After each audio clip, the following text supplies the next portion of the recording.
Hello. Hello.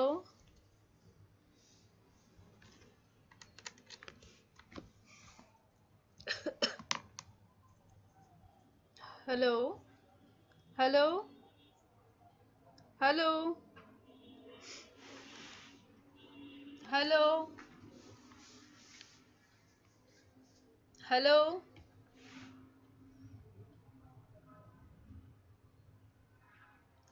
Hello.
Hello. Hello.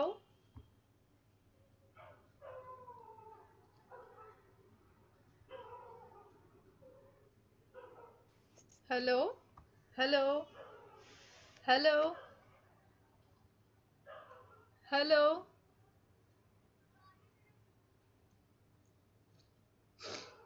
Hello.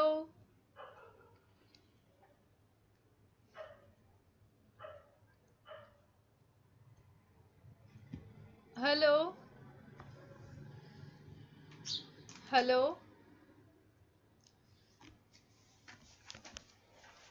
Hello. किसी को मेरी आवाज आ रही है? हेलो। Yes ma'am. हाँ, सबको मैंने व्हाट्सएप पे लिंक शेयर कर दिया है। आप लोगों को वो नजर आ रहा है उधर?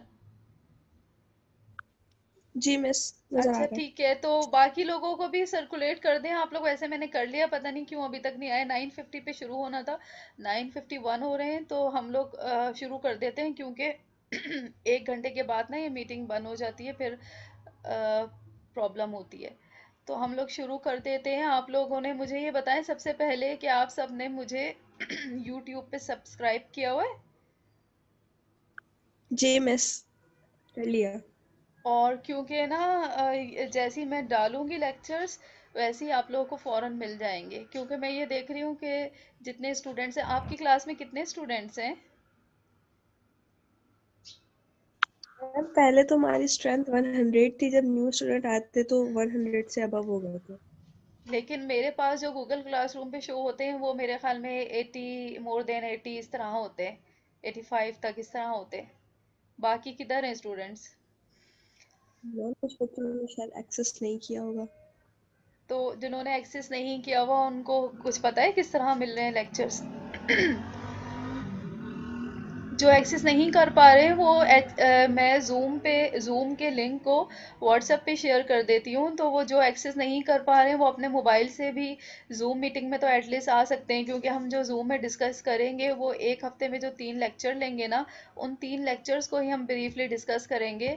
तो काइंडली ये कम्युनिकेट कर दिएगा कि जो स्टूडेंट्स एक्सेस नहीं कर पा रहे हैं गूगल क्लासरूम पे, तो वो जूम मीटिंग में एटलीस्ट जूम मीटिंग में आ जाएं, तो उनका ये है कि वो सारी चीज़ें सम अप हो जाएंगी। मैं सीआर को बता दूंगी कि ये जो बच्चे एक्सेस नहीं कर रहे हैं उनकी हेल्प करना है। हाँ, चलें ठीक है। आप लोगों ने पढ़े हैं सारे तीनों लेक्चर्स देखे हैं? वीडियो वीडियो लेक्चर्स तीनों देखे हैं, तीनों पढ़े हैं?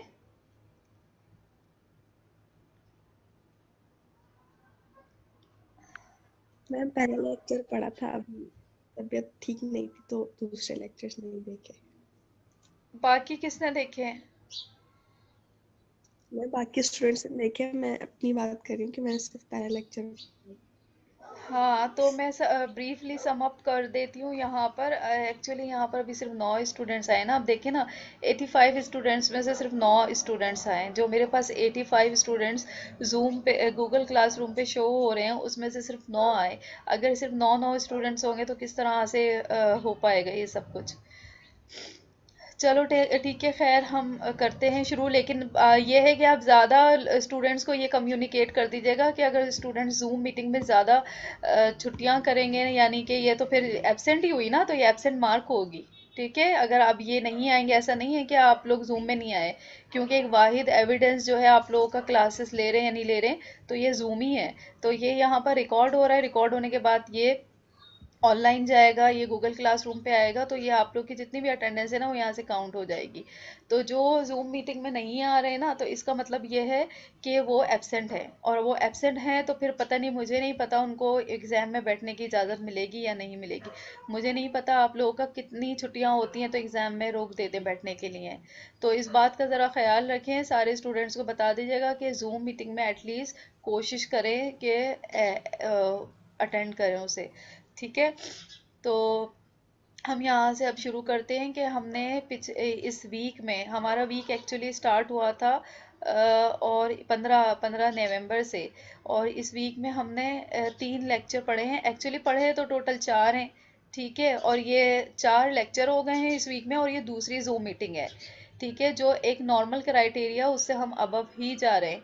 एक वीक में 3 लेक्चर होने थे, एक जूम डिस्कशन होना था, तो लेकिन हमारे 4 लेक्चर हो गए, क्योंकि वो एक मैंने कोर्स आउटलाइन का भी ना बना के डाल दिया था लेक्चर, तो वो भी एक लेक्चर में ही इंक्लूडेड है, लेकिन बस है नहीं है वो तो खैर बाद में ही कर लूँगी मैं, लेकिन वो भी एक इंक्लूडिंग इसके उसके 4 हमारे लेक्चर हो गए हैं। और उस वक्त भी मैंने एक जूम डिस्कशन कर लिया था मंडे को आप लोगों से, और एक ये है, तो हमारे इस वीक में 2 जूम डिस्कशन और 4 लेक्चर हो गए। ठीक है, तो अब हम जो डिस्कस करेंगे वो मैं ब्रीफली मतलब जो हम पढ़ चुके हैं वही मैं वो करूँगी। हमने पढ़े हैं 3 लेक्चर्स। लेट मी सी, मैं खोल लूँ ये सारे लेक्चर्स। हमने 4 लेक्चर्स, जो 3 लेक्चर्स हैं उनको हम डिस्कस करेंगे, कोर्स आउटलाइन को निकाल देंगे। ठीक है, तो पहले हमने लेक्चर्स ये हैं, पहले हमने पढ़ा था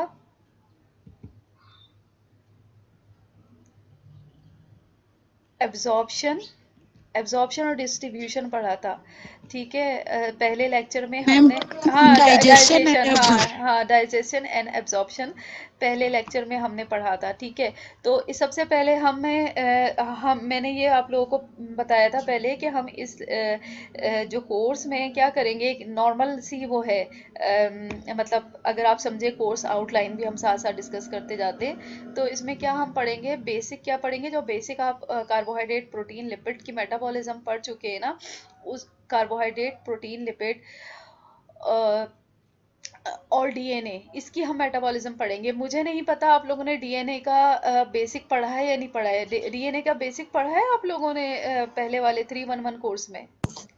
नो मैम, हमारे कोर्स में नहीं था वो। कैसे नहीं था? Nucleic acid. कोर्स कंटेंट में तो है वो। मैंने मैम 311। लेकिन हमने हाँ मैम लेकिन ना हमने पढ़ा नहीं है। नहीं हुआ था अच्छा, तुम्हें कौन सी टीचर थी? मैम राबिया फदान। अच्छा, वैसे मैंने कोर्स कंटेंट को देखा था, मेरे पास अगर अभी हो तो मैं भी खोल सकती हूँ कोर्स कंटेंट। कोर्स कंटेंट में जो है वो है, ठीक है। मैंने 311 का जो कोर्स कंटेंट खोला है, अभी मेरे पास नहीं है, मैं किसी और मीटिंग में दिखा दूंगी, यहाँ नहीं है, दूसरे वाले लैपटॉप में। तो कोर्स कंटेंट में न्यूक्लिक एसिड है, ठीक है। और जो है ना वो आप लोगों ने क्यों नहीं पढ़ा, ये मैं पता करूंगी क्यों नहीं पढ़ा। कोर्स कंटेंट में वो है और वो पढ़ना चाहिए था, क्योंकि उसकी वजह ये है कि बेसिक पढ़े बगैर ना इस वाले 312 में आपको अभी जाके आगे एक्सटेंड वो पढ़ना है, जीन रेगुलेशन। तो जीन रेगुलेशन जो है वो न्यूक्लिक एसिड की जब आप बेसिक्स नहीं पढ़ेंगे उसके बगैर आप नहीं पढ़ सकते, ठीक है। तो उसको थोड़ा सा सब्सटीट्यूट करना है, या तो आप लोगों को लेक्चर्स प्रोवाइड कर दिए जाए उसके न्यूक्लिक एसिड के, और आप लोग वो खुद पढ़ लें, या कोई आपकी क्लास अरेंज कर दी जाए। लेट्स सी व्हाट हैपेंड, मैं देखूंगी, या फिर आप लोग खुद ही पढ़ें, क्योंकि जब जीन रेगुलेशन आपको पढ़ना होगा तो उससे पहले आपको न्यूक्लिक एसिड की बेसिक्स पता होना चाहिए। तो चलो खैर, ये तो एक अलग बात है। तो इस लेक्चर में हम जो है ना, इस कोर्स में हम पढ़ेंगे डीएनए, लिपिड, प्रोटीन और कार्बोहाइड्रेट की मेटाबॉलिज्म। मेटाबॉलिज्म क्या होती है? Metabolism include both anabolism and catabolism. Anabolism क्या होती है? एनाबॉलिज्म में जब आपके स्मॉल मॉलिक्यूल से लार्जर मॉलिक्यूल बनते हैं तो वो एनाबॉलिज्म होती है। और कैटाबॉलिज्म क्या होती है? जब आपके लार्जर मॉलिक्यूल, ये मैं ना वो कर लेती हूँ, इसको डाउनलोड कैसे करेंगे। हाँ, जब लार्जर मॉलिक्यूल ब्रेक डाउन होके स्मॉलर वन बनते हैं तो वो होती है कैटाबॉलिज्म। अच्छा, एनाबॉलिज्म के लिए एनर्जी रिक्वायर होती है। अच्छा मेरी बात सुने, जब आप लोग जूम डिस्कशन में आया करें ना, तो अपने पास एक वो कॉपी और पेंसिल रखा करें, कि जो जो मैं इम्पोर्टेंट स्टेप्स बता रही हूँ, ये जो मैं यहाँ पर इम्पोर्टेंट स्टेप डिस्कस कर रही हूँ ना, ये कंक्लूजन है जो कुछ हमने 3 लेक्चर में भी पिछले पढ़ा है। तो इस इन इन इम्पॉर्टेंट स्टेप्स को मैंने बिल्कुल ब्रीफली कंक्लूड कर दिया है। अगर ये इम्पॉर्टेंट स्टेप्स आप लिख लेंगे तो एग्जाम में बड़ी आपको आसानी होगी, कि आप फौरन से आउटलाइन देखेंगे और फौरन से आपको समझ में आ जाएगा इस लेक्चर में हमने क्या पढ़ा था, और मे बी कुछ आउटलाइन में से भी कुछ आ जाए एग्जाम्स में। तो सारा जो है ना वो कॉपी पेंसिल लेके बैठा करें, उसको लिखा करें और एक दूसरे को डिस्ट्रीब्यूट कर दिया करें जिनके पास नहीं है, ठीक है। हर 3 लेक्चर का जो कंक्लूजन हो वो कर दिया करें सबको डिस्ट्रीब्यूट। Excuse me. तो क्या था कि एनाबॉलिज्म में हमें एनर्जी चाहिए होती है, ठीक है। और कैटाबॉलिज्म में एनर्जी रिलीज होती है, ठीक है। और समवॉट यहाँ मैं उर्दू में आप लोगों को बात कर रही हूँ ताकि आराम से आप लोग समझ लें। जो लेक्चर्स है वो प्योरली इंग्लिश में है, तो कोई जिसको अगर कोई वहाँ से इंग्लिश समझ नहीं आ रही तो वो यहाँ पर से ये मेरा जूम डिस्कशन सुन लेगा तो उसको ईजी से सब समझ में आ जाएगा। तो एनाबॉलिज्म में बेसिक पॉइंट क्या था, आपको ये लिखना है, एनाबॉलिज्म क्या होता है, कैटाबॉलिज्म क्या होता है, ठीक है। और जो है ना, एनाबॉलिज्म में एनर्जी चाहिए होती है, एनाबॉलिज्म में एनर्जी रिक्वायर्ड होती है, एंड कैटाबॉलिज्म जो है वो एनर्जी रिलीज करती है। क्योंकि वाई कैटाबॉलिज्म रिलीज एनर्जी, आप बताएं फातिमा, कोई आपके पास कोई do you have any means, पहले तो बताएं तीनों लेक्चर्स पढ़े थे, सुने थे यूट्यूब पे। फातिमा, हेलो, फातिमा महमूद, मैं आपसे बात कर रही हूँ, I am talking to you. Hello, hello, hello. Bisma Noor आप बताइए, why energy releases in catabolism.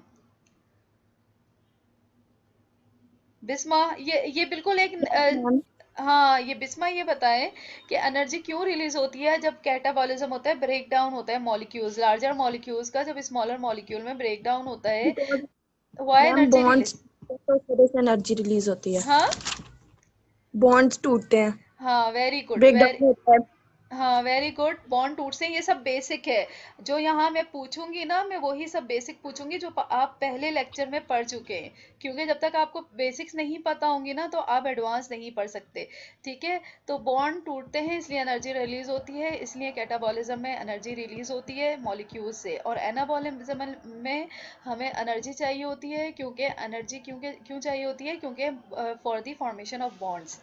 अच्छा, अब ये बताएं शुएब खान, आप ये बताएं कि एनर्जी जब रिलीज होती है तो फॉर एग्जांपल ये हम जब पाथवे पढ़ रहे हैं, इनमें एनर्जी किस फॉर्म में रिलीज होती है, ये मैं 3 लेक्चर्स में बता चुकी हूँ।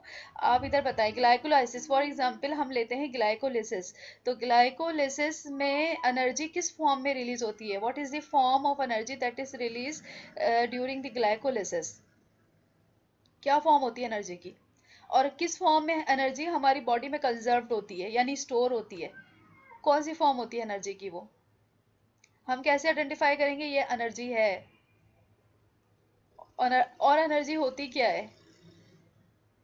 किरण आप बताइए। अच्छा, आज तो मैं ना किसी ने, मुझे ऐसा लग रहा है कि जैसे शुएब या कोई भी है, मुझे ऐसा लगता है कि आप लोगों ने ना यूट्यूब पे लेक्चर नहीं सुने। आज तो मैं जूम मीटिंग डिस्कशन आपका ले लेती हूँ, जिसने लेक्चर सुने थे या लेक्चर नहीं सुने थे, लेकिन नेक्स्ट टाइम से ना, अगर जिन्होंने लेक्चर नहीं सुने हैं ना,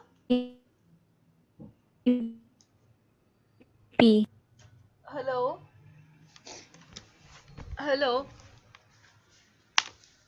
यस मैम, आवाज आ रही है। एक सेकंड होल्ड कीजिएगा जरा।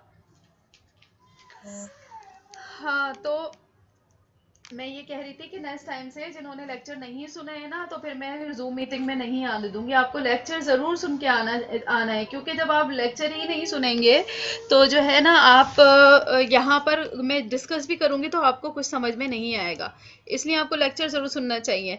तो ठीक है, ये एनर्जी ग्लाइकोलिसिस में या किसी भी दूसरे मेटाबॉलिक रिएक्शन में जो एनर्जी रिलीज होती है, it release in the form of ATP, और कंजर्व हमारे बॉडी में जो एनर्जी स्टोर्ड होती है ना, वो भी एटीपी की फॉर्म में स्टोर होती है। और ATP, what is the ATP, ATP is a nucleotide.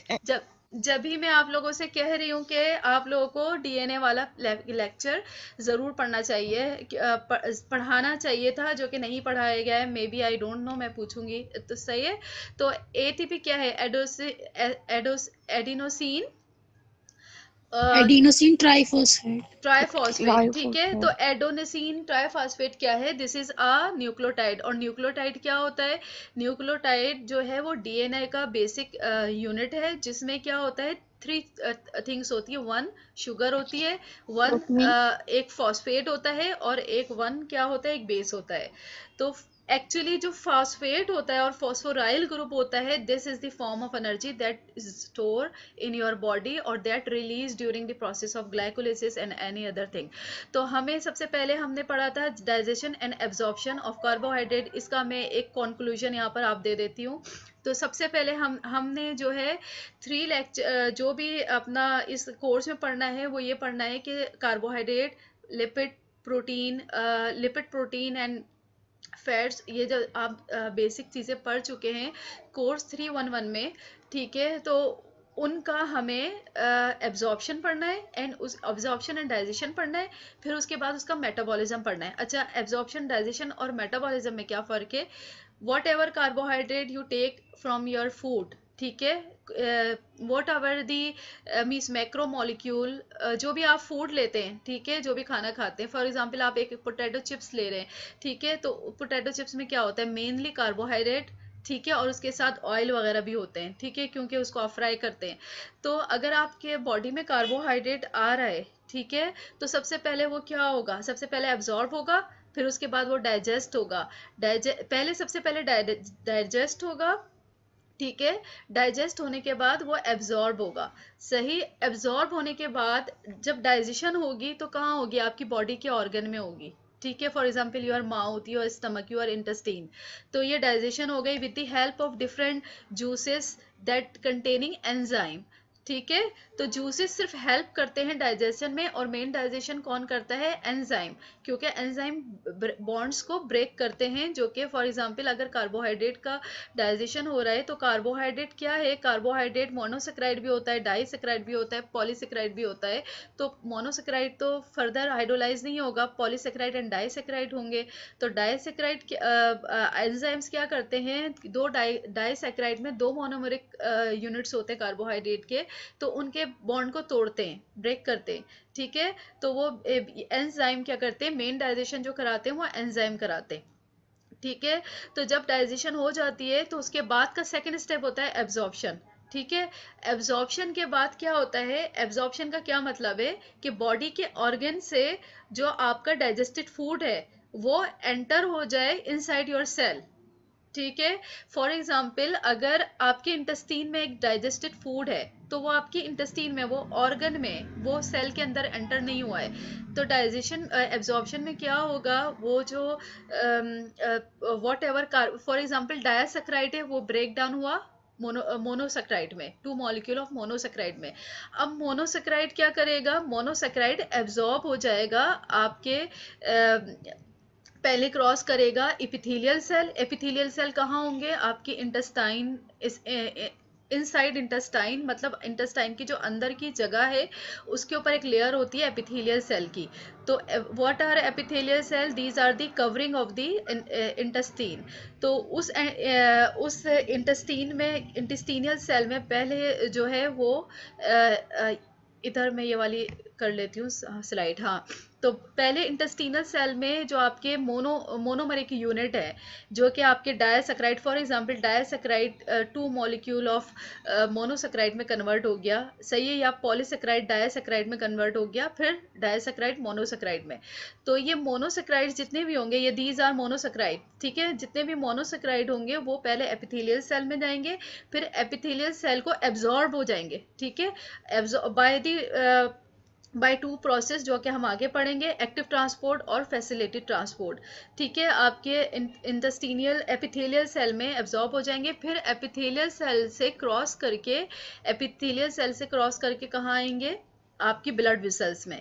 ठीक है। अब ब्लड वेसल्स में एंडोथेलियल सेल होते हैं। ठीक है। उन एंडोथेलियल सेल की मेम्ब्रेन को क्रॉस करके वो ब्लड में मिक्स हो जाएंगे। फिर वो ब्लड जो होगा आपका वो ट्रांसपोर्ट करेगा ये ग्लूकोज के सिंपलर, जो ग्लूकोज के मोनोमरिक मॉलिक्यूल है, फ्रक्टोज, ग्लैक्टोज, ग्लूकोज, इनको दूसरे बॉडी ऑर्गन में जहाँ पर आपको एनर्जी की नीड होगी। ठीक है। फॉर एग्जांपल आपको ब्रेन में योर ब्रेन रिक्वायर एनर्जी, तो क्या होगा? ये ब्लड वेसल के थ्रू ग्लूकोज मॉलिक्यूल आपके ब्रेन सेल में जाएंगे। ब्रेन सेल में फिर इसी तरह एक्टिव डिफ्यूजन और फैसिलिटेटेड ट्रांसपोर्ट से ब्रेन सेल के अंदर एंटर हो जाएंगे। ठीक है। अब वो ब्रेन सेल के अंदर एंटर हो गए और ब्रेन सेल को एनर्जी चाहिए, तो किस तरह एनर्जी प्रोड्यूस होगी इन ग्लूकोज मॉलिक्यूल से? The pathway of metabolism takes place. What will be that pathway? The pathway will be the glycolysis. हमने जैसे ग्लाइकोलिसिस में पढ़ा है कि ग्लाइकोलिसिस में क्या होता है कि ग्लूकोज कन्वर्ट होता है पायरुवेट में और क्या करता है? Release energy in the form of ATP. तो ये होता है मेटाबॉलिज्म, जो कि आपके सेल के अंदर होता है। ग्लाइकोलिसिस हो रहा है, वो मेटाबॉलिज्म का एक पाथवे है, जिससे क्या हो रहा है कि ये ग्लूकोज पायरुवेट में कन्वर्ट हो रहा है और एनर्जी रिलीज कर रहा है in the form of ATP. तो वो जो एटीपी रिलीज हुई है वो आपके ब्रेन को में यूज होगी टू वर्क। ठीक है। और इसी तरह होता है मसल सेल में भी। अगर आपके मसल सेल को एनर्जी चाहिए तो किस तरह से वो एनर्जी मसल सेल में पहुंचेगी कि वो ब्लड से आपका ग्लूकोज जो है वो मसल सेल में जाएगा, मसल सेल में जाके ग्लाइकोलिसिस होगा, ग्लाइकोलिसिस से एटीपी जो रिलीज होगी। ठीक है। तो वो एटीपी आपके मसल्स के कॉन्ट्रैक्शन में यूज होगी। So this is the whole, मैंने आपको एक आइडिया दे दिया है कि किस तरह से एब्जॉर्प्शन होती है, किस तरह से डाइजेशन होती है, किस तरह से डाइजेशन होती है, किस तरह से एब्जॉर्प्शन होती है, किस तरह से मेटाबॉलिज्म होती है। ठीक है। अब आगे हम जाते हैं। पहले तो यहाँ पर हम ये दो चीज़ें क्लियर कर लें कि एब्जॉर्प्शन जो होती है 2 टाइप की उससे होती है, एक फैसिलिटी डिफ्यूजन होती है, एक्टिव ट्रांसपोर्ट होती है। गलती से मैंने यहाँ पर वो पिक्चर खोल ली, स्लाइड खोल ली है जहाँ पर वो पिक्चर नहीं है। बस आपको ये याद रखना है फैसिलिटी डिफ्यूजन क्या होता है। इसमें क्या होता है, मॉलिक्यूल हायर कंसंट्रेशन से लोअर कंसंट्रेशन की तरफ जाते हैं। मेरे ख्याल में ये पढ़ भी चुके होंगे आप लोग, ठीक है। और एक्टिव ट्रांसपोर्ट क्या होती है, मुझे कोई बताए। सैयदा, माहा, शाहिद, आप बताएं एक्टिव ट्रांसपोर्ट क्या होती है। माहा, माहा, हेलो। मेरे लेक्चर अगर आप सुन लेंगे ना तो ये आपको सब पता होगा, और नेक्स्ट टाइम से मैं किसी को जूम मीटिंग में नहीं आने दूंगी जो लेक्चर नहीं सुन के आएगा, ठीक है। एक्चुअली इन रियलिटी मुझे आप लोगों से आके सिर्फ डायरेक्टली पूछना चाहिए, डिस्कशन में समझाना नहीं चाहिए, क्योंकि मैं सब कुछ समझा चुकी हूँ आप लोगों को लेक्चर में। You people have responsibility to listen all the lecture। तो अभी ये तो पहला है जूम डिस्कशन, तो मैं छोड़ रही हूँ, लेकिन अगले टाइम से अगर आप लोग लेक्चर नहीं सुनकर आएंगे तो मैं जूम डिस्कशन में आपको नहीं आने दूंगी, क्योंकि मुझे आप लोगों से पूछना चाहिए, आपको पता होना चाहिए एक्टिव ट्रांसपोर्ट क्या होता है, क्योंकि वो मैं लेक्चर नंबर 1 में सब बता चुकी हूँ, ठीक है। यहाँ पर सिर्फ टाइम वेस्ट हो रहा है कि अगर मैं आपको दोबारा बताऊं तो एक्टिव ट्रांसपोर्ट में molecule against concentration gradient move करते हैं from lower concentration to higher concentration. तो ये दो पाथवे होते हैं। अब हम चलते हैं सेकंड लेक्चर की तरफ, उसमें जो हमने पढ़ा था ग्लाइकोलिसिस। तो ग्लाइकोलिसिस में क्या होता है, ये वाली बात आप लोग को समझ में आ गई कि इसको हम बंद कर देते हैं। ये वाली बात आप लोगों को समझ में आ गई कि किस तरह से ग्लूकोज या कोई भी अदर मॉलिक्यूल, अच्छा प्रोटीन, लिपिड एंड फैट्स के साथ भी यही होता है, डाइजेशन होती है, एब्जॉर्प्शन होती है, देन वो सेल में जाता है, और सेल में जाके मेटाबॉलिज्म होती है वाया डिफरेंट पाथवेज, जो कि हम प्रोटीन और लिपिड की जब हम मेटाबॉलिज्म पढ़ेंगे उसमें हम पढ़ेंगे कि किस तरह से प्रोटीन और लिपिड और फैट की मेटाबॉलिज्म होती है इनसाइड आवर सेल। तो अब आप लोग ये बस इज्यूम करें कि जो कार्बोहाइड्रेट है, glucose molecule, carbohydrate in the form of glucose molecule has reach into the cell, into the target cell where you require energy. तो उसके बाद क्या होता है, उसके बाद ग्लाइकोलिसिस होगी। फॉर एग्जांपल अगर आपको एनर्जी चाहिए तो ग्लाइकोलिसिस होगी। ग्लाइकोलिसिस क्या है, इज दी कोई बताए मुझे ग्लाइकोलिसिस क्या है। अगर आप लोगों ने मेरे लेक्चर सुने हैं ना, एक सेकंड रुकिएगा, मैं देखती हूँ किससे पूछना है। हाँ, breakdown of glucose to extract energy. yeah, and in which form you extract energy from glycolysis? ATP। या ATP. या और कितने एंजाइम्स यूज होते हैं ग्लाइकोलिसिस में? 10 10 enzyme. 10 एंजाइम। और व्हाट आर द इंटरमीडिएट्स? 10 नहीं, इंटरमीडिएट्स 10, उसको मैं नंबर ऑफ इंटरमीडिएट्स ही पूछ रही। इंटरमीडिएट्स क्या होते हैं ये मैंने एक लास्ट लेक्चर में अभी बताया आपको। What are intermediates? इंटरमीडिएट्स क्या होते हैं, किसी भी पाथवे के इंटरमीडिएट्स क्या होते हैं? What are the intermediates? ये लास्ट लेक्चर आपने सुना होगा ना, मैम जो ग्लूकोज मिस जो रिएक्शन की प्रोडक्ट फॉर्म में बनते हैं, मैम जो ग्लूकोज बट प्रोडक्ट नहीं होता, वो के दरमियान में लास्ट। जो प्रोडक्ट्स बनेंगे उनको इंटरमीडिएट्स कहते हैं। दोबारा बोलिए।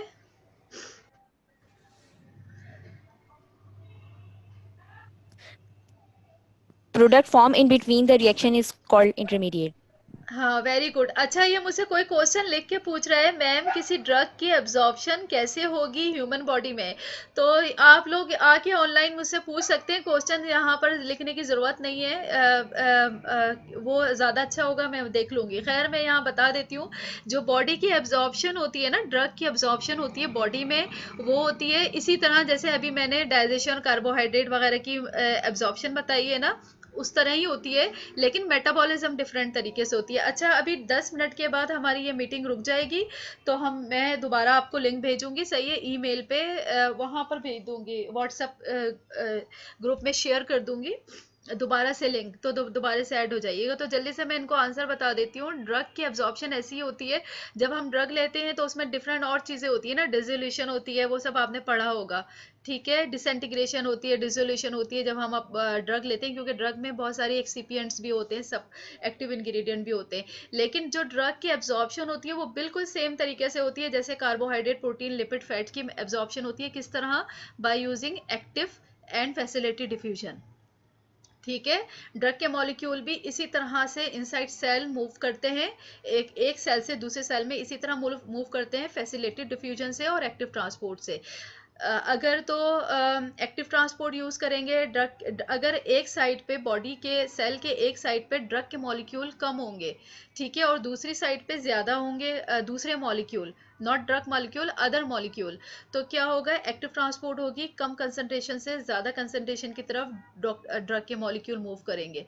और अगर ड्रग के एक तरफ मेम्ब्रेन के एक तरफ मॉलिक्यूल ज़्यादा होंगे, ड्रग के मॉलिक्यूल प्लस अदर मॉलिक्यूल, क्योंकि आपकी बॉडी में मिनरल्स, विटामिन्स भी होते हैं, ठीक है, तो उन सबको एज अ मूवमेंट में उन सबको सेम मॉलिक्यूल ज्यूम करते हैं।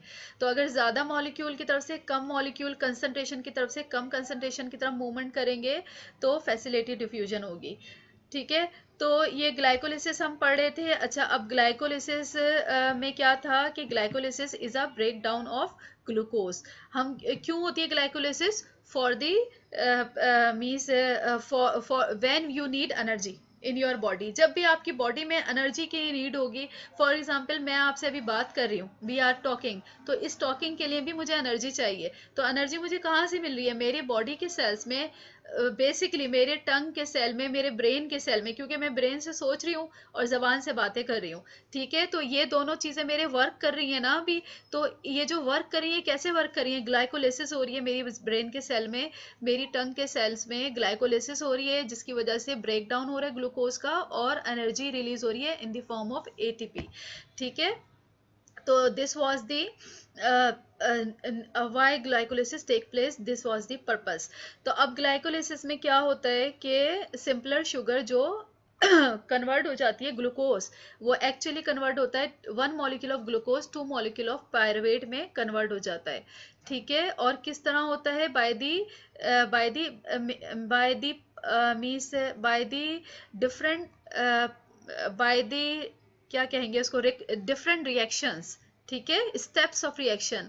और ये सारे स्टेप्स हैं जो रिएक्शन के, कलेक्टिवली हम इनको कहते हैं पाथवे। पाथवे होता क्या है वैसे? पाथवे वो होता है जिसमें different reaction, different set of reaction, a collection of set of reaction मिलकर कोई एक टास्क परफॉर्म कर रहे होते हैं। यानी कि ये सारे रिएक्शंस हैं तो डिफरेंट डिफरेंट रिएक्शन, लेकिन ये सारे रिएक्शन क्या कर रहे हैं? ग्लाइकोलिसिस के ग्लूकोज की ब्रेकडाउन में इन्वॉल्व है, ठीक है। तो इसको हम कहेंगे पाथवे। एक सेकंड में ये ग्लाइकोलिसिस का लेक्चर उधर कर लूं। और किसी के जहन में अगर कोई क्वेश्चन है तो मुझसे फौरन पूछते जाएं आप, मैं इसको यहाँ पर। तो ये था हमारा ग्लाइकोलिसिस। ग्लाइकोलिसिस की समरी जल्दी से मैं कर लेती हूँ इससे पहले कि ये बंद हो जाए, ठीक है। तो ग्लाइकोलिसिस में 2 फेसेस थे, 10 एंजाइम यूज हो रहे थे, ठीक है, 10 एंजाइम्स यूज हो रहे थे।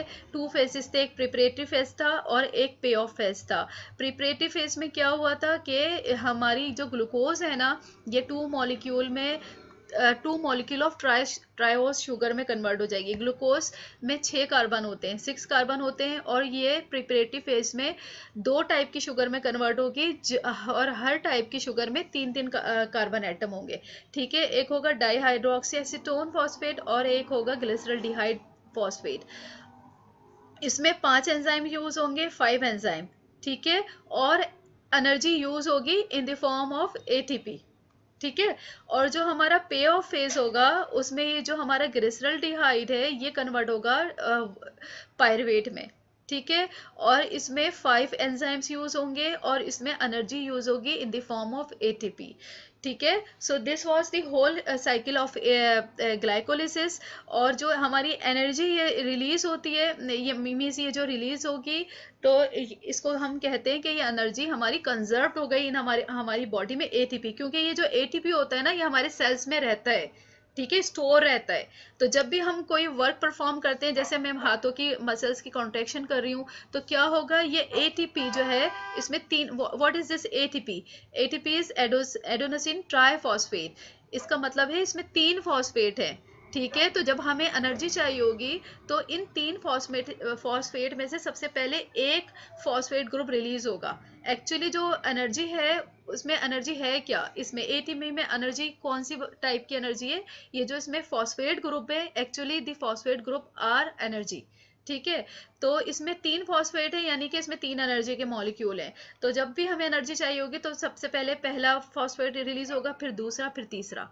ठीक है, तो इसी तरह ये ATP adenosine diphosphate and adenosine monophosphate में कन्वर्ट हो जाएगा रिस्पेक्टिवली। तो ये होता है। अगर किसी को ये सारा ग्लाइकोलिसिस का मैंने पाथवे बता दिया, किसी को कोई क्वेश्चन पूछना है एक्सक्यूज मी, तो मुझसे पूछें काइंडली, अगर किसी को कोई क्वेश्चन पूछना है, या मैं पूछूं आप लोगों से? अच्छा, ये आपको जो है ना, ये फाइनल ये total sum up of glycolysis है। मैं एक सेकेंड, मैं आप लोगों को स्लाइड शेयर करती हूँ।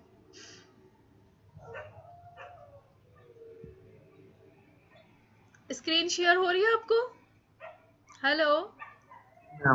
हाँ, यस मैम। तो यस मैम हो रही है। आप लोग इतनी देर से मुझे बता भी नहीं रहे, स्क्रीन शेयर कर देती मैं। अच्छा, आप मुझे ये बताएं, ये जो है ना total sum up overall reaction है ग्लाइकोलिसिस का, ये बहुत इंपॉर्टेंट है और एग्जाम्स में ये आता है कि ये जो रिएक्शन है ये हमें टोटल बता रहा है ग्लाइकोलिसिस में हुआ क्या था। क्या हुआ था? एक ग्लूकोज का मॉलिक्यूल था, ठीक है, जो हमारे सेल में पहुंचा था। फिर इसने अपने साथ कंबाइन किया 2 NAD को, 2 ADP को, 2 PI को। ये वही PI हैं जो कि इस वाले, यहाँ पर मैं दिखा रही हूँ, ये वाला जो है ना, देखें यहाँ पर PI कहाँ से आया? ये PI ATP से आया। ATP ADP में कन्वर्ट हो गया और इसने मतलब अपना एक PI जो फॉस्फेट ग्रुप था वो ग्लूकोज पे ट्रांसफर कर दिया। तो ये PI जो है 2 PI, देखें एक PI यहाँ से आया और एक यहाँ से आया इस रिएक्शन में। तो ये रिएक्शन यहाँ बता रहा है, यहाँ पर 2 PI यूज हुआ है, 2 NADP यूज हुआ है। ठीक है, NADP देखते हैं किधर है। NADP ये है, ठीक है, ये है NAD। ठीक है, ये 2 NAD यूज हुए यहाँ, ये है ADP, 2 ये ADP यूज हुए यहाँ, ADP ATP में कन्वर्ट हो गए, और 2 क्या यूज हुए हैं? NAD। ठीक है, 2 NAD यूज हुए। ये सारे प्रिपरेटरी फेज है। ठीक है, ये सारी चीजें यूज हुई हैं, तो इन्होंने क्या बनाया है? हमें 2 मॉलिक्यूल ऑफ पायरुवेट, यहाँ हम देखते हैं ये हमें 2 मॉलिक्यूल ऑफ पायरुवेट मिले। ठीक है, 2 मॉलिक्यूल ऑफ NADH मिले, 2 प्रोटॉन मिले, 2 ATP मिले और 2 वाटर के मॉलिक्यूल मिले। तो ये सारा यहाँ पर है पे ऑफ फेज में। ठीक है, तो ये पूरा ये जो ये रिएक्शन है ना, ये पूरा कंक्लूजन है ग्लाइकोलिसिस साइकिल का। सही, ये बिल्कुल आपको याद रखना है कि जब एक ग्लूकोज, ये कुछ भी किसी तरह से भी कोई एग्जाम में पूछ सकता है कि ग्लाइकोलाइसिस में कितने ग्लूकोज के मॉलिक्यूल यूज होते हैं और कितने पायरुवेट देते हैं। ठीक है, तो एक ग्लूकोज का मॉलिक्यूल, ये आपको याद रखना है, हमारी बॉडी में एक ग्लूकोज का मॉलिक्यूल, ठीक है, अगर मेटाबोलाइज होगा तो वो कितने आपको वो देगा? एक ग्लूकोज का मॉलिक्यूल अगर हमारी बॉडी में मेटाबोलाइज होगा तो वो कितनी एनर्जी देगा? ठीक है, कितनी एनर्जी देगा वो हमें 2 ATP के मॉलिक्यूल देगा। ठीक है, हमें 2 ATP के मॉलिक्यूल देगा, और 2 ATP के मॉलिक्यूल में कितने फॉस्फेट होंगे? 6। ठीक है, तो दिस अमाउंट ऑफ एनर्जी हम गैदर करेंगे from the metabolism of 1 glucose molecule. सही, ये आपको याद रखना है। तो ये पूरा ग्लाइकोलिसिस था। अभी ये जूम मीटिंग जो है एंड होने वाली है, मैं दोबारा लिंक भेजूंगी तो उसमें हम आगे पाथवेज को डिस्कस करेंगे। अगर किसी को मुझे कुछ पूछना है तो कुछ पूछें। अच्छा, ये है मेटाबॉलिज्म, यहाँ पर सिर्फ ये मेटाबॉलिज्म जो होती है वो रेगुलेट होती है वाया डिफरेंट वाइटामिन्स, जो कि हम आगे वाले चैप्टर में पढ़ेंगे। ठीक है, और ग्लाइकोलिसिस की अगर डिसरेगुलेशन होती है तो कौन सी डिजीज होती है? जरा मुझे बताएं कोई, कौन सी डिजीज होगी? क्या एक्सपेक्ट करते हैं अगर हमारी बॉडी में ग्लूकोज की मेटाबॉलिज्म की डिसरेगुलेशन होगी तो ग्लूकोज से कौन सी डिजीज हो सकती है आपकी बॉडी में?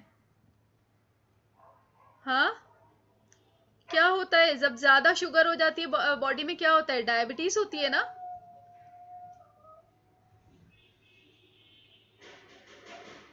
हेलो,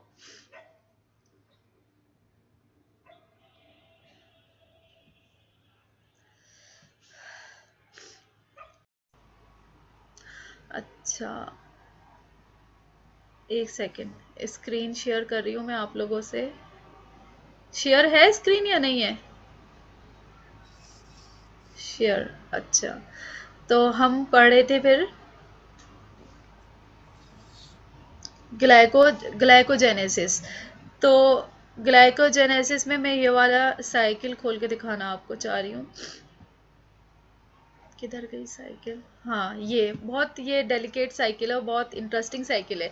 ग्लाइकोजेनेसिस में क्या होता है, ये फॉर एग्जांपल हमारे पास ग्लूकोज है, एक्सेस ग्लूकोज है, ये याद रखना है, ये एक्सेस ग्लूकोज है हमारी बॉडी में, जो कि जिसने एनर्जी प्रोड्यूस नहीं की है, मीन्स जो पायरुवेट में कन्वर्ट नहीं हुआ है, क्योंकि हमारी बॉडी में पहले से जितनी हमारी एनर्जी चाहिए थी वो सारे मॉलिक्यूल ग्लूकोज के पायरुवेट में कन्वर्ट हो चुके हैं, एनर्जी प्रोड्यूस कर चुके हैं। अब हमारे पास ये एक्सिस में ग्लूकोज का मॉलिक्यूल है जो कि हमारी बॉडी में है। तो ये इसकी मेटाबॉलिज्म किस तरह होगी, मतलब इसका क्या होगा, ये क्या होगा, ये लीवर में जाएगा, मूव करेगा लीवर में, जिस तरह मैंने पहली वाली अपनी ग्लाइकोलिसिस के लेक्चर में ये दिखाया था ना कि ग्लूकोज मॉलिक्यूल ब्लड में एपिथेलियल सेल से इंटेस्टीन की एपिथेलियल सेल से एंडोथेलियल सेल में जाते हैं, ब्लड वेसल की, एंड देन एंडोथेलियल सेल से ब्लड में जाते हैं। तो अब ये ब्लड में जाके ग्लूकोज मॉलिक्यूल कहाँ पहुंचेगा, लीवर में, लीवर के सेल में एंटर होगा। ठीक है, तो लीवर के सेल में क्या होगा, ये glucose molecule via different reactions, ठीक है, कन्वर्ट हो जाएगा ग्लाइकोजन में। सही। सो दिस इज अ पाथवे। और यहाँ पर क्या हो रहा है, ग्लाइकोलिसिस में क्या हुआ था, कैटाबॉलिज्म हुई थी या एनाबॉलिज्म हुई थी, क्या हुआ था ग्लाइकोलिसिस में? ग्लाइकोलिसिस में क्या हुआ था, कोई मुझे बताए, मैं स्क्रीन नीचे नहीं कर सकती। कैटाबॉलिज्म। कैटाबॉलिज्म हुई थी। सही है। अब ग्लूकोनियोजेनेसिस में क्या होगा, एक ग्लूकोज का मॉलिक्यूल जो है, मतलब फॉर मैनी ग्लूकोज के मॉलिक्यूल, ये तो एक का मैंने दिखाया है, इसी तरह बहुत सारे ग्लूकोज के मॉलिक्यूल एड अप होते जाएंगे, वन मतलब बॉन्ड बनते जाएंगे और ये स्टोर होते जाएंगे। ये क्या होगा, एनाबॉलिज्म होगा, कैटाबॉलिज्म होगा? एनाबॉलिक। या वेरी गुड, ये एनाबॉलिज्म होगा। और एनाबॉलिज्म में मैंने क्या बताया था, एनर्जी यूज होती है, ठीक है, एटीपी यूज होगी। तो जितनी भी बॉडी में हमारी एक्स्ट्रा एनर्जी होगी सही है, फॉर एग्जाम्पल हम रेस्ट कर रहे हैं, अभी कोई काम नहीं कर रहे, हमारी बॉडी में बहुत सारा हमने खाना खा लिया और बहुत बहुत बहुत ज़्यादा हमारी बॉडी में ग्लूकोज है। तो ग्लूकोज के मॉलिक्यूल भी हमारी बॉडी में, जो कि हमने फ्रॉम द फूड लिए हैं, ठीक है, और हमारी बॉडी में एटीपी भी है। तो क्या होगा, ये ग्लूकोज के molecule with the help of energy ये सारे बॉन्ड बनाएंगे एक दूसरे के साथ मिलके बाय दिस पाथवे, और स्टोर हो जाएंगे हमारे लीवर में, मेनली लीवर में, इन द फॉर्म ऑफ ग्लाइकोजन। अच्छा, अब ये किस तरह होता है, वन ग्लूकोज मॉलिक्यूल सबसे पहले कन्वर्ट होगा ग्लूकोज 6 फॉस्फेट में bye the action of this enzyme hexokinase, और ग्लूकोकाइनेज इसका सेकेंड नेम है। एक बात आप लोग को याद रखनी है, देयर आर टू एंजाइम, एक है हेक्सोकाइनेज और ग्लूकोकाइनेज, और एक है फॉस्फोराइलेज। ये दोनों एंजाइम जो है ना, इनके काम मोर और लेस सिमिलर है। ये दोनों एंजाइम फॉस्फेट ग्रुप को ऐड करते हैं सबस्ट्रेट में, बट इनमें डिफरेंस क्या है, कोई डिफरेंस मुझे बताएगा? इन दोनों एंजाइम का क्या डिफरेंस है, इन दोनों एंजाइम में कोई एक डिफरेंस है? ये आ सकता है क्वेश्चन एग्जाम में, अगर मैंने पेपर बनाया तो मैं जरूर पूछूंगी, बताइए। मिस, काइनेस एंजाइम जो होता है वो एक फॉस्फेट को एक सबस्ट्रेट से लेके दूसरे सबस्ट्रेट तक पहुंचाता है, और जो यूडीपी ग्लूकोफॉस्फोराइलेज होता है वो जो है फॉस्फेट ग्रुप के साथ हाइड्रोजन को भी ट्रांसपोर्ट करते हैं। नहीं, वेरी गुड। वैसे जो वो है ना, आंसर है मोरोलेस करेक्ट है, लेकिन क्या है, फास्फोराइलेज जो है उस सबस्ट्रेट से फॉस्फेट लेता है जहां पर फॉस्फेट हाइड्रोजन के साथ अटैच होता है। सही, हमने यहाँ पर देखा था ये फॉस्फेट, ये जो हमारा काइनेज एंजाइम है क्या करता है, ये एटीपी से फॉस्फेट ट्रांसफर करता है। तो एटीपी में फॉस्फेट किसके साथ अटैच होता है एटीपी के साथ, क्योंकि एटीपी में 3 फॉस्फेट होते हैं ना, 3 फॉस्फेट होते हैं। मैं यहाँ पर Yes, खोल एक सेकंड में बताती हूँ, एटीपी का स्ट्रक्चर दिखाती हूँ। आप लोगों ने एक्चुअली वो नहीं पढ़ा है ना, एटीपी आप लोगों ने पढ़ा नहीं है ना उधर पहले वाले लेक्चर में, तो इसलिए आप लोग को थोड़ा सा देखें। ये है एटीपी का स्ट्रक्चर। तो यहाँ पर कितने मॉलिक्यूल हैं? तीन एटम है ना फॉस्फेट के। तो पहला एटम जो है वो अटैच है वो दूसरे फॉस्फेट के साथ, पहला फॉस्फेट दूसरे फॉस्फेट के साथ अटैच है। और जो बॉन्ड होता है ना, इसको फास्फोडाइस्टर बॉन्ड कहते हैं, जो दो फॉस्फेट को एक साथ जोड़ता है। ठीक है, तो जो काइनेज एंजाइम है ना, वो फास्फोडाइस्टर बॉन्ड को ब्रेक करता है, और फास्फोडाइस्टर बॉन्ड ऑलवेज दो फॉस्फेट के बीच में बनता है। सही है, तो काइनेज एंजाइम हमेशा वो फॉस्फेट पे एक्शन करेगा जो कि दूसरे फॉस्फेट के साथ ऐड होगा। लेकिन फॉस्फोराइलेज एंजाइम में क्या होगा कि इस फॉस्फेट के साथ यहाँ पर हाइड्रोजन होगा। ठीक है, तो वो काइनेज फॉस्फोराइलेज एंजाइम हमेशा उस फॉस्फेट को रिमूव कराता है जो कि हाइड्रोजन के साथ अटैच होता है। ठीक है, तो ये दोनों में डिफरेंस है, ये डिफरेंस है इन दोनों फॉस्फोराइलेज और काइनेज एंजाइम में। ठीक है, तो अब फिर इसके बाद क्या होगा, ग्लूकोज 6 फॉस्फेट ग्लूकोज 1 फॉस्फेट में कन्वर्ट हो जाएगा by the action of mutase enzyme, phosphomutase. बस सिर्फ ये इंटर कन्वर्जन कराता है, मींस स्टीरियो आइसोमेरिक फॉर्म को कन्वर्ट करता है म्यूटेज एंजाइम। तो फिर उसके बाद ये ग्लूकोज 1 फॉस्फेट से कन्वर्ट हो जाएगा यूडीपी डाइफॉस्फेट ग्लूकोज। ठीक है, by the action of UDP glucose phosphorylase. And then फिर ये यूडीपी डाइफॉस्फेट ग्लूकोज जो है by the action of 3 enzyme convert हो जाएगा ग्लाइकोजन में। अच्छा, यहाँ पर क्या होगा, सबसे पहला एंजाइम जो वर्क करेगा वो ग्लाइकोजेनिन होगा। ग्लाइकोजेनिन क्या करेगा, ग्लाइकोजेनिन सिर्फ ये करेगा कि जो ग्लूकोज के मॉलिक्यूल लेगा, for example this one glucose या कोई दूसरा ग्लूकोज जो होगा। ठीक है, ग्लूकोज के मॉलिक्यूल लेगा, और ग्लूकोज का मॉलिक्यूल लेके, मैं यहाँ से स्टॉप शेयरिंग कर रही हूँ क्योंकि someone start writing on screen. तो ग्लाइकोजेनिन क्या करेगा, 2 to 4 ग्लूकोज के मॉलिक्यूल को एक दूसरे के साथ एडअप करके एक चेन बनाएगा। ठीक है, चेन ऑफ पॉलीसेकेराइड। ठीक है, जब वो चेन ऑफ पॉलीसेकेराइड बन जाएगी तो ये ग्लाइकोजन सिंथेस एंजाइम इस यूडीपी डाइफॉस्फेट ग्लूकोज में से ग्लूकोज का जो मोइटी है उसको ट्रांसफर कर देगा, यहाँ से यूडीपी डाइफॉस्फेट ग्लूकोज में से ग्लूकोज को ट्रांसफर कर देगा उस चेन के ऊपर। फिर उस चेन में क्या होगा, उस चेन की ब्रांचिंग करेगा ग्लाइकोजन ब्रांचिंग एंजाइम, पहले से एग्जिस्टिंग जो ग्लाइकोजन मॉलिक्यूल हैं उनके साथ। तो this one the whole pathway of glycogenesis. And now we, आवाज आ रही है मुझे आप लोगों की? अच्छा, अभी आप बताएं, आप ग्लाइकोजेनोलाइसिस बताएं मुझे। ग्लाइकोजेनेसिस में आप लोगों को कुछ समझ में नहीं आया है तो मुझसे पूछ ले। हाँ तो टीचर आयशा से पूछ रही है। ग्लाइकोजेनेसिस में किसी को कुछ समझ में नहीं आया है तो मुझसे पूछ ले।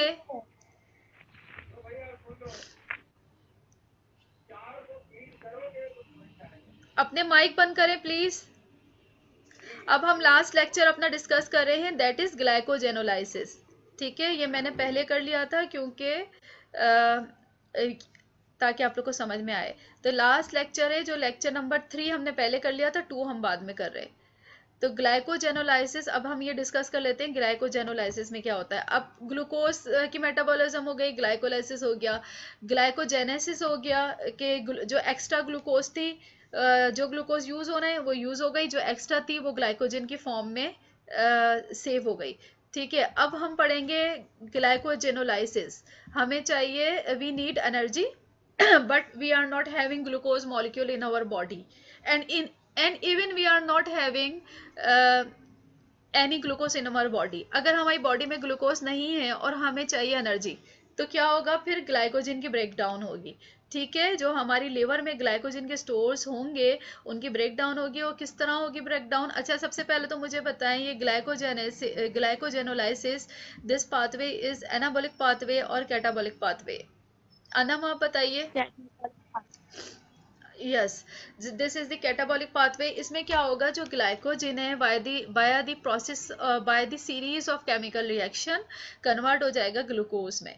ठीक है, तो सबसे पहले क्या होगा, ग्लाइकोजन कन्वर्ट होगा ग्लूकोज 1 फॉस्फेट में, then glucose 1 phosphate glucose 6 phosphate में, एंड देन मसल्स में क्या होगा, ये ग्लूकोज 6 फॉस्फेट दोबारा ग्लाइकोलिसिस में जाएगा। देखिए मैं यहाँ पर इधर ग्लाइकोलिसिस दिखा रही हूँ दोबारा। ठीक है, ग्लूकोज 6 फॉस्फेट यहाँ पर हमने देखा है ना, ग्लाइकोलिसिस कैसे स्टार्ट होती है, by the conversion of glucose into glucose 6 phosphate. ठीक है, तो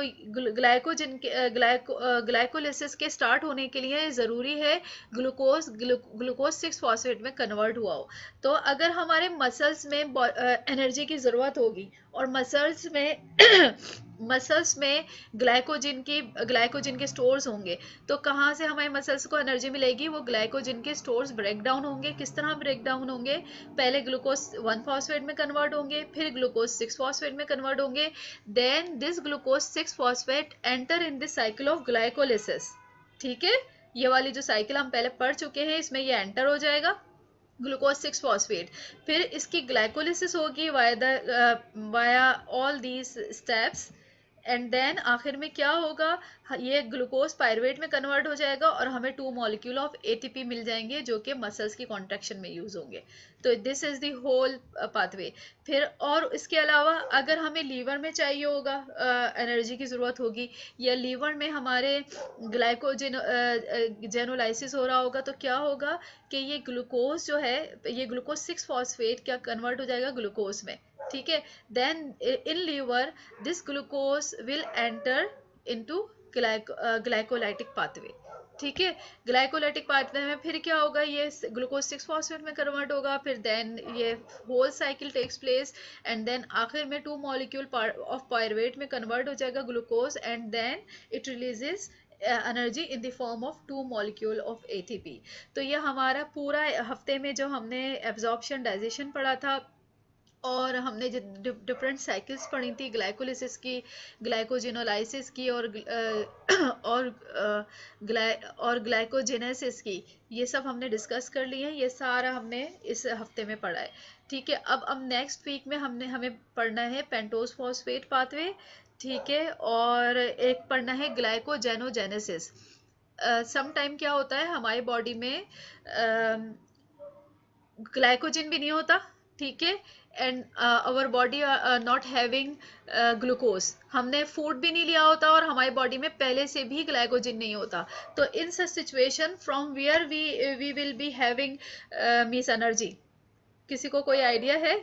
अगर हमारी बॉडी में ग्लाइकोजन भी नहीं है, ग्लाइकोजन की स्टोर्स नहीं है, और हमने खाना भी नहीं खाया है, मीन्स हमने from the outside of the body glucose नहीं लिया है अपनी बॉडी में, तो ऐसी सूरत में हमें एनर्जी चाहिए, हमें एटीपी चाहिए। ठीक है, तो क्या होगा, हमें ग्लाइकोजन चाहिए, मीन्स हमें हमें एनर्जी चाहिए, तो कहाँ से एनर्जी मिलेगी फिर? कोई मुझे बताए।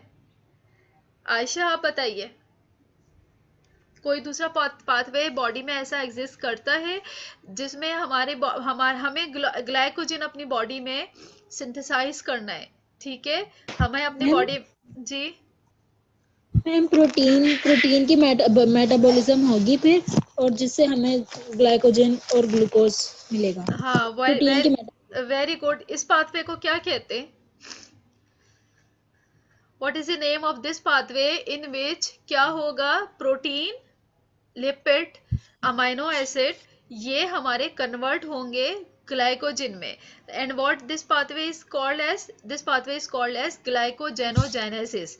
Glycogenogenesis is a pathway in which carbohydrate synthesized from non-carbohydrate precursor। तो हमारे ये लिपिड हैं, अमाइनो एसिड है, प्रोटीन है, ये नॉन कार्बोहाइड्रेट मॉलिक्यूल है, ये कार्बोहाइड्रेट नहीं है, सही है। तो in this situation where our body is not having glucose to synthesize glycogen, so our body would use protein, means protein की कैटाबॉलिज्म होगी, अमाइनो एसिड यूज होंगे, and then our body synthesize glycogen. Then फिर glycogenolysis से glucose में convert होगा, फिर glucose जो है ग्लाइकोलाइटिक पाथवे में जाएगा और फिर एनर्जी प्रोड्यूस करेगा। तो इस तरह से ये पूरी हमारी बॉडी में मेटाबॉलिज्म होती है। ठीक है, तो हम नेक्स्ट टॉपिक जो पढ़ेंगे वो ग्लाइकोजेनोजेनेसिस पढ़ेंगे, उसके बाद हम पढ़ेंगे पेंटोज फॉस्फेट पाथवे, और इसके बाद हमारा ये कार्बोहाइड्रेट की मेटाबॉलिज्म जो है वो कंप्लीट हो जाएगी इन नेक्स्ट वीक। ठीक है, तो this was the whole hour, मैंने पूरा आपको कंक्लूजन बता दिया है। अब किसी को मुझसे कोई क्वेश्चन पूछना है तो काइंडली पूछें। अगर कुछ भी आप लोगों को इसको समझ में नहीं आ अगर कुछ भी किसी को समझ में नहीं आया तो पूछ ले मुझसे क्वेश्चन। कोई भी स्टेप समझ में नहीं आया, कुछ भी समझ में नहीं आया,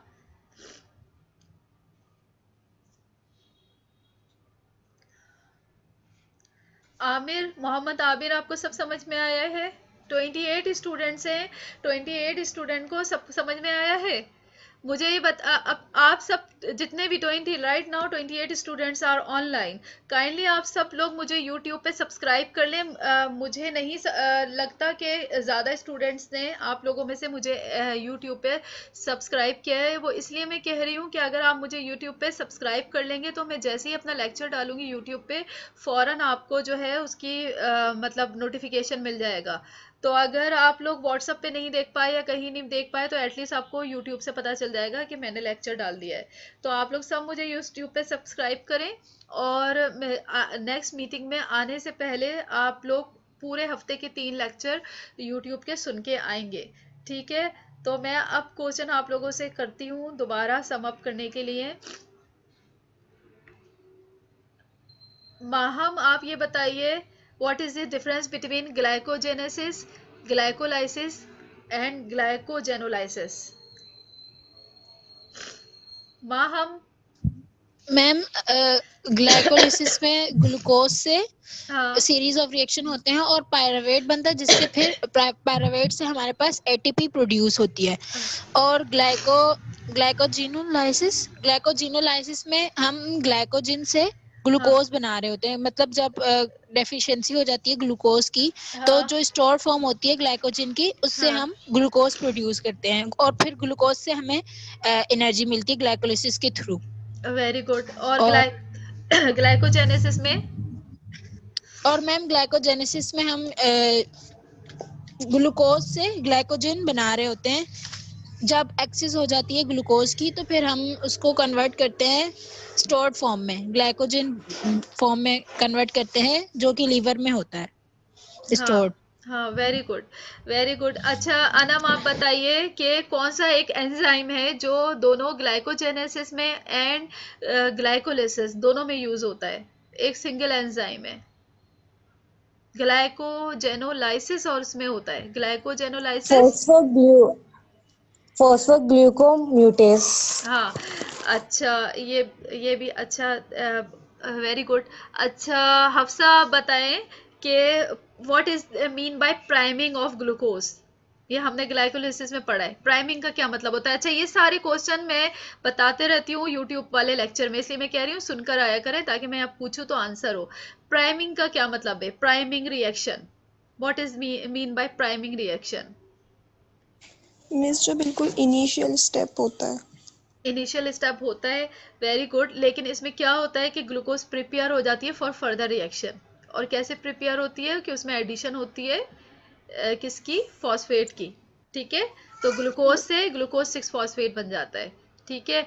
और जहां जहां भी मतलब हम इन दी अदर सेंस को ये कह सकते हैं कि ग्लूकोज की एक्टिवेशन हो गई, ठीक है? क्योंकि एक्टिव एटीपी जो है वो फॉस्फेट ग्रुप जो होता है is a form of energy.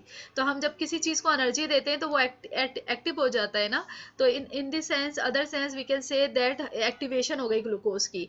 तो ग्लाइकोलिसिस में कितने प्राइमिंग स्टेप होते हैं? ये सब क्वेश्चन ना एग्जाम्स में आ सकते हैं, या अभी लिख लें आप लोग, ठीक है? एग्जाम में कोई 5 कितने होते हैं? Priming how many priming steps takes place in glycolysis? 2।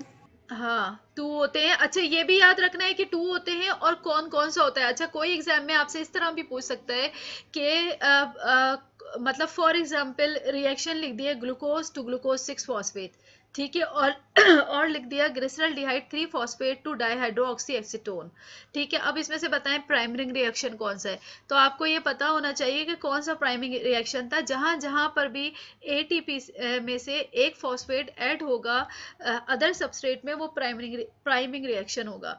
तो ग्लाइकोलिसिस में 2 प्राइमिंग रिएक्शन होते हैं। एक ग्लूकोज से ग्लूकोज 6 फॉस्फेट जब बनता है वहां पर एटीपी से एक फॉस्फेट ऐड होता है, और जब एक फ्रक्टोज 6 फॉस्फेट से फ्रक्टोज 1,6 बाइफॉस्फेट बनता है तो एक फॉस्फेट ऐड होता है, तो ये सेकंड प्राइमिंग रिएक्शन है।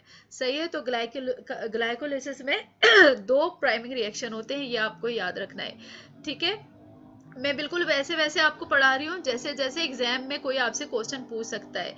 अच्छा कायनात, आप ये बताएं कि व्हाट इज पे ऑफ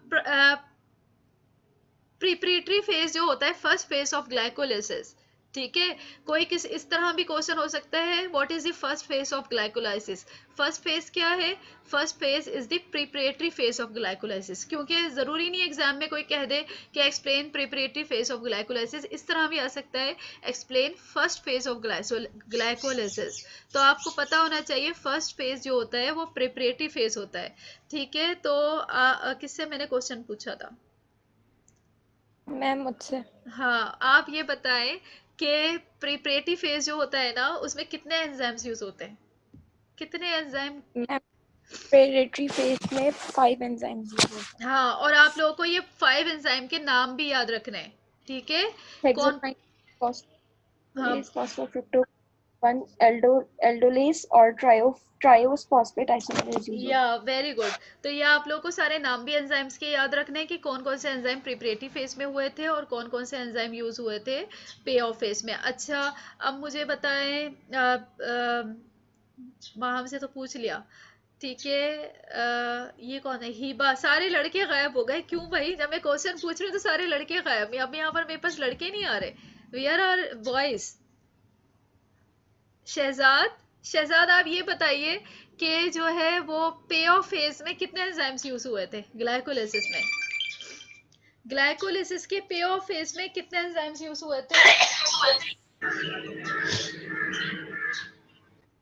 ओ गॉड, मेरा जो है अभी 11 बज गए हैं और मुझे ना मॉर्निंग का भी लेना है। ठीक है, तो अभी हम लोग यहाँ से बाय बाय करते हैं। मॉर्निंग का मुझे लेना है। ठीक है,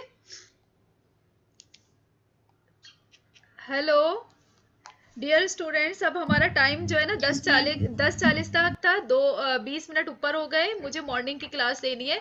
अब हम लोगों ने यहाँ पर सब डिस्कस कर लिया है, यहाँ पर एंड करते हैं और इंशाल्लाह अब नेक्स्ट जूम मीटिंग में जो मेरे 3 लेक्चर हों अगले हफ्ते के वो पढ़ कर आइएगा। ठीक है, ओके, अल्लाह हाफिज।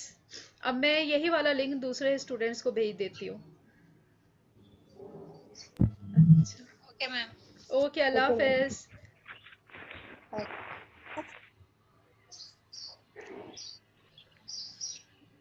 ओके।